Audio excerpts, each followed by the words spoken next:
Good morning students. जैसे आज हम पढ़ रहे हैं रचना या बनावट के आधार पर शब्दों के भेद या प्रकार।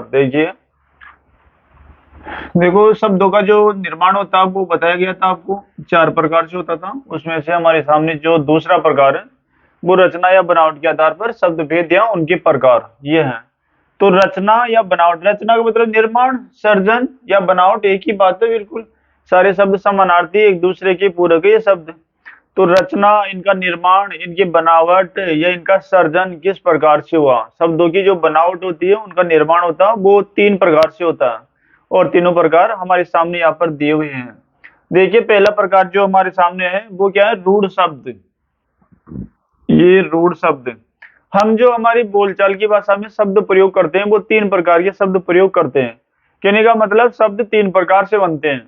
तो ये हमारे सामने पहला है रूढ़ शब्द। रूढ़ का मतलब है जो कभी नहीं बदलता। हम कहने में ऐसे बोलते हैं रूढ़िवादी परंपराएं, जो परंपराएं हमारे दिमाग में, मन मस्तिष्क में पूरी तरह चिपक गई है, या उनका तर्क और वितर्क लाभ हानि जाने बगैर हम उनको जो कि त्यों अपनाते हुए चले जा रहे हैं, वो रूढ़ परंपराएं होती है। ये शब्द भी वही है, रूढ़ शब्द है, उसी शब्द से ये बना रूढ़। यहाँ पर कहने का मतलब इन शब्दों में कोई परिवर्तन नहीं होता। अगर हम इनके टुकड़े कर भी देंगे ना तो इनके कोई सार्थक खंड, सार्थक अर्थ नहीं निकल पाएंगे।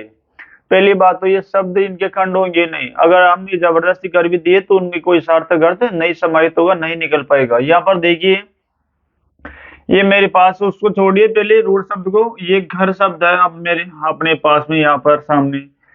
हम इसके टुकड़े करते हैं, घ प्लस र, ये लिख रखा है यहाँ पर।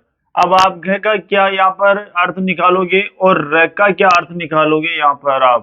कहने का मतलब इनका कोई अर्थ नहीं है। ये शब्द ऐसे होते हैं, इनके कोई टुकड़े नहीं हो सकते। कहने का मतलब सार्थक खंड, टुकड़े तो हो जाएंगे, ये घ और र हमने अलग कर दिए हैं, लेकिन सार्थक टुकड़े नहीं हो पाएंगे। बात यह है हमारी समझने की।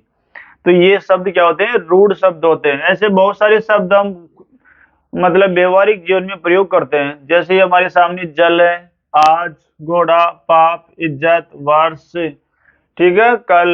ये शब्द ऐसे हैं जिनके टुकड़े कोई सार्थक अर्थ नहीं दे सकते हैं, इसलिए इनके टुकड़े होना असंभव है। अगर कर भी दिए तो सार्थक अर्थ नहीं निकल पाएगा। चलिए ये क्या कह रहा, ये शब्द अपने आप में स्वतंत्र होते हैं। स्वतंत्र होंगे क्योंकि इनमें कोई दूसरे शब्द का मिला हुआ रूप है ही नहीं।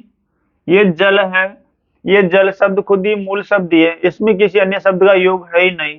अभी मेरे पास शब्द होता है जैसे विद्यालय, विद्या प्लस आलय, तो वो तो दो शब्दों से मिलकर बना, तो वो स्वतंत्र नहीं है अपने आप में, क्योंकि वो तो दो शब्दों के योग से मिलकर बना। ये शब्द इनमें योग है ही नहीं, किसी का योग ही नहीं है, ये तो खुद अकेले ही है, इसलिए ये स्वतंत्र है। तो ये शब्द अपने आप में स्वतंत्र होते हैं बिल्कुल। इनमें किसी अन्य शब्द का योग नहीं होता, नहीं है बिल्कुल। ये तो देख लो आप, ये खुद ही मतलब मूल शब्द, ये योग कहां से आएगा, इनमें नहीं आएगा। इन शब्दों के टुकड़े करने पर कोई सार्थक अर्थ नहीं निकलता, बिल्कुल हम पहले ही पढ़ चुके हैं, ये बात आपको बता चुकी है। बाकी इनके भी आप करके देख लो, किसी के भी इनके कोई सार्थक अर्थ नहीं। ये इज्जत शब्द आपको लग रहा है ये बड़ा शब्द है, आप इसको टुकड़े करके देख लो, इनका कोई सार्थक अर्थ निकल पाएगा तो नहीं निकल पाएगा। तो ये शब्द क्या है, रूढ़ शब्द। हम हमारे बोलने चालने में इन शब्दों का प्रयोग करते रहते हैं। हम पढ़ रहे हैं रचना बनावट, शब्दों की रचना बनावट कैसे होती है, तीन प्रकार से। उनमें पहला प्रकार रूढ़ शब्द है हमारा, तो ये हमने रूढ़ शब्द को पढ़ लिया। यौगिक शब्द, योग प्लस एक, यौगिक दो शब्दों के मेल से ये मिलकर बना है यौगिक। तो इसमें क्या होता है, दो शब्द मिलकर बनेंगे, कम से कम दो शब्द ज्यादा होंगे तो चलेगा, उसमें हमारे को कोई परेशानी नहीं है। तो या ऐसे शब्दों का प्रयोग होता है जो दो या दो से अधिक शब्दों के योग से मिलकर बनते हैं। अब जब दो या दो से अधिक शब्दों के योग से मिलकर शब्द बनेगा तो वो स्वतंत्र नहीं हो पाएगा, क्योंकि उसमें तो योग है ना मिला हुआ, वो अकेला थोड़ी है जो स्वतंत्र हो पाएगा, नहीं हो पाएगा। ये ऐसे शब्द अपने आप में स्वतंत्र नहीं होते, नहीं होंगे। यहाँ देख लो आप, ये राजपुत्र दे रखा, राजपुत्र, राज प्लस पुत्र, दो शब्द है, तो राज का मतलब है पता, राजा, और पुत्र, पुत्र यानी बेटा। तो ये दोनों शब्द यहाँ पर सार्थक अर्थ दे रहे हैं, टुकड़े कर देने पर, अलग कर देने पर, इसलिए इन शब्दों को यौगिक शब्द हम कहते हैं। इन शब्दों की जो बनावट है, ये ऐसे शब्द अपने आप में स्वतंत्र नहीं होते, इनमें एक या अधिक शब्दों का योग होता है, बिल्कुल होगा एक का।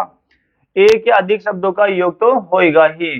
भाई कोई मूल शब्द हो उसमें एक शब्द तो जुड़ेगा ही, और एक से ज्यादा शब्द कम से कम होंगे। कहने का मतलब दो से अधिक शब्द भी हो सकते हैं, दो भी हो सकते हैं उसमें।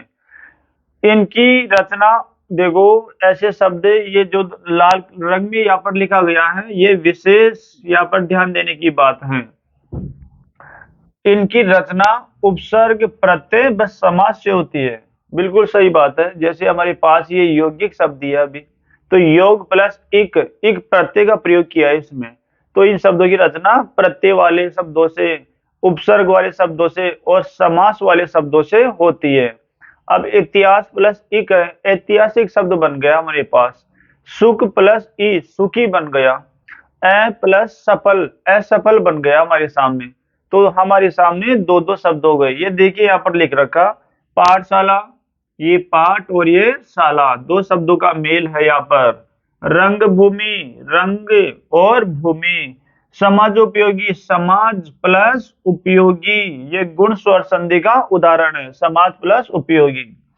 ये देवालय, ये देवालय, देव प्लस आल्य, देव का घर, आल्य यानी घर होता देवालय। ये दीर्घ स्वर संधि का उदाहरण है। विवेकहीन, ये प्रत्यय युक्त शब्द है क्योंकि इसमें हीन प्रत्यय प्रयुक्त हुआ है। तो ये विवेक यानी बुद्धि और हीन यानी नई है, तो बुद्धि जिसमें विवेक नई है, ये हीन प्रत्यय लगकर यहाँ पर यौगिक शब्द का निर्माण कर देता। असफल, ये उपसर्ग युक्त शब्द है।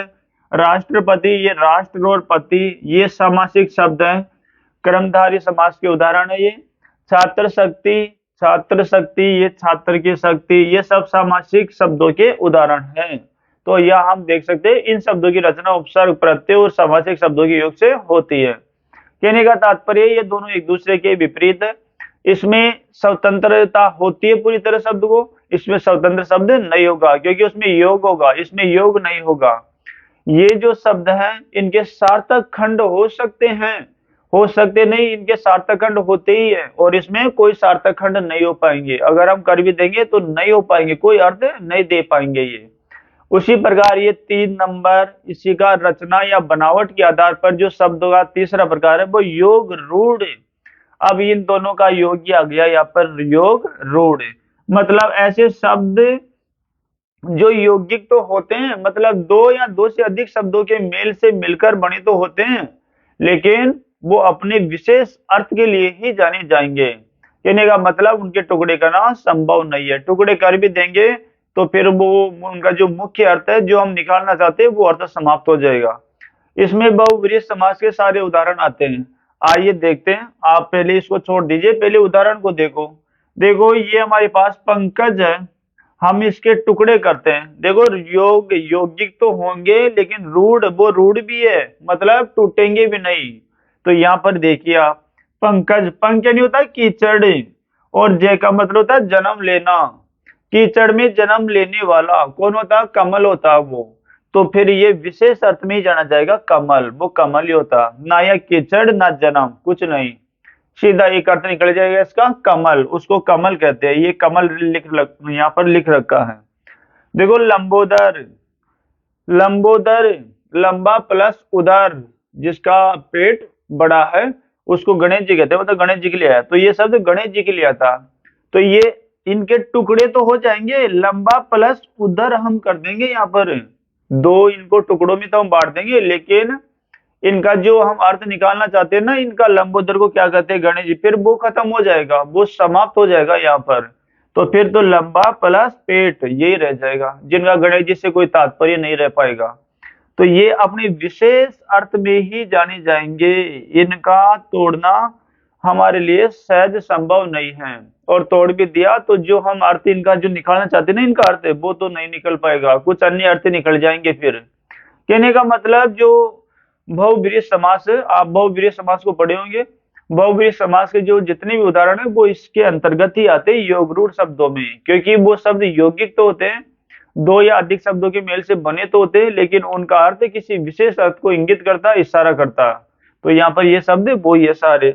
दशानन, बिल्कुल 10 प्लस आनंद, तो 10 प्लस आनंद नहीं कर सकते, दशानन वही रावण, रावण के लिए आता है। ये दो शब्द तो है लेकिन आएगा एक शब्द, इनको हम अलग नहीं कर सकते, और कर दिया तो रावण खत्म हो जाएगा फिर। रघुपति, रघु का है जो पति, भगवान राम, जनक सुता, जनक की पुत्री सीता, पीताम्बर पीले वस्त्र जिसके ब्रह्मा या कृष्ण, नीलकंठ नीला जिसका कंठ शिव जी या मोर, जलद जल देने वाला बादल, गिरधर गिरी को धारण करने वाला कृष्ण आदि। ये शब्द ऐसे उदाहरण है हमारे सामने यहाँ पर।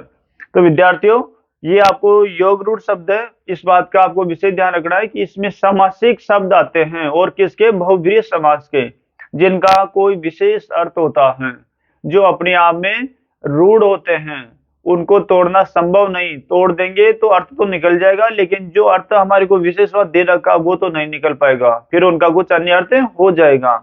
अब ये जलद जल प्लस जल देने वाला, तो एक तरफ जल रह गया और एक तरफ देने वाला रह गया, तो बादल तो खत्म हो गया यहाँ पर, क्योंकि ये तो बादल है, जलद यानी बादल होता है यहाँ पर। बहुव्रीहि नीचे लाल पेन का प्रयोग करते हुए लिख रखा है आपके लिए विशेष। बहुव्रीहि समास के सभी उदाहरण योग रूढ़ शब्द के अंतर्गत आते हैं। तो विद्यार्थियों, ये हमारे पास रचना या बनावट के आधार पर जो शब्द थे, शब्द का निर्माण था, वो होता है 3 प्रकार से। रचना, बनावट, सर्जन, उनको बनाने की क्रिया, वो 3 प्रकार से होती है। रूढ़ शब्द कभी नहीं बदलेंगे, इनके टुकड़े कर दिए कोई सार्थक अर्थ नहीं निकल पाएगा, ये अपने आप में स्वतंत्र होते हैं। वही योग रूढ़ यौगिक शब्द है, जिनमें 2 या 2 से अधिक, 1 से ज्यादा शब्द तो होंगे, बिल्कुल होंगे अनिवार्य रूप से, 1 से तो काम चलेगा नहीं, और फिर कितने ही चल सकते हैं चाहे से। तो ऐसे शब्द क्या होते हैं, अपने आप में स्वतंत्र नहीं होंगे, इनमें 2 या 2 से अधिक शब्दों का योग होता है, और वो उनका कोई सार्थक अर्थ भी होता है, खंड करने पर टुकड़े होते हैं। ये शब्द पाठशाला वगैरह, राजपुत्र जैसे ऐसे शब्द होते हैं। योग रूढ़ शब्द, इनमें कोई बदलाव नहीं होता, ये विशेष अर्थ के लिए जाने जाते हैं अपने आप में। ये यौगिक तो होते हैं, 2 से अधिक शब्दों के मेल से बने तो होते हैं या 2, लेकिन इनमें कोई विशेष अर्थ के लिए जाने जाएंगे ये। तो इस प्रकार से विद्यार्थियों, ये हमारे 3 प्रकार के जो शब्द थे वो आपके सामने प्रस्तुत है।